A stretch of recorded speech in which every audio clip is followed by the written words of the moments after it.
ભારતીય પુરાતત્વ સર્વેક્ષણની 9 સભ્યોની ટીમ દ્વારકા અને બેટ દ્વારકા વચ્ચેના સમુદ્ર તટ પર પ્રાચીન દ્વારકાના ડૂબેલા અવશેષોની શોધખોળ કરી રહી છે. ભારતીય પુરાતત્વ સર્વેક્ષણની 9 સભ્યોની ટીમ દ્વારકા અને બેટ દ્વારકા વચ્ચેના સમુદ્ર તટ પર પ્રાચીન દ્વારકાના ડૂબેલા અવશેષોની શોધખોળ કરી રહી છે. આ અભિયાનનો મુખ્ય હેતુ સમુદ્રના તળિયે રહેલા સાંસ્કૃતિક વારસાને શોધી કાઢવો અને તેનું સંરક્ષણ કરવો છે. આ અગાઉ 2005 થી 2007 દરમિયાન એએસઆઈ દ્વારા દ્વારકાના તટ પર સમુદ્રની અંદરના અવશેષોની શોધખોળ કરવામાં આવી હતી, જેમાં પ્રાચીન શિલ્પો અને પથ્થરના એન્કરો મળી આવ્યા હતા. હાલના અભિયાનમાં અગાઉ શોધાયેલા વિસ્તારોની સ્થિતિનું મૂલ્યાંકન કરવામાં આવી રહ્યું છે અને ભવિષ્યમાં વધુ શોધખોળ માટે યોગ્ય સ્થળોની ઓળખ કરવામાં આવી રહી છે. આ અભિયાન દ્વારા સમુદ્રના તળિયે રહેલા પ્રાચીન અવશેષોની શોધ, દસ્તાવેજીકરણ અને અભ્યાસ કરવામાં આવી રહ્યો છે.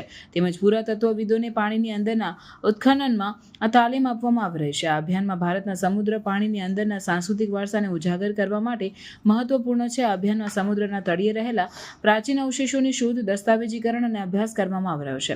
તેમજ પુરાતત્વવિદોને પાણીની અંદરના ઉત્ખનન તાલીમ આપવામાં આવી રહી છે. આ અભિયાન ભારતના સમુદ્ર પાણીની અંદરના સાંસ્કૃતિક વારસાને ઉજાગર કરવા માટે મહત્વપૂર્ણ છે.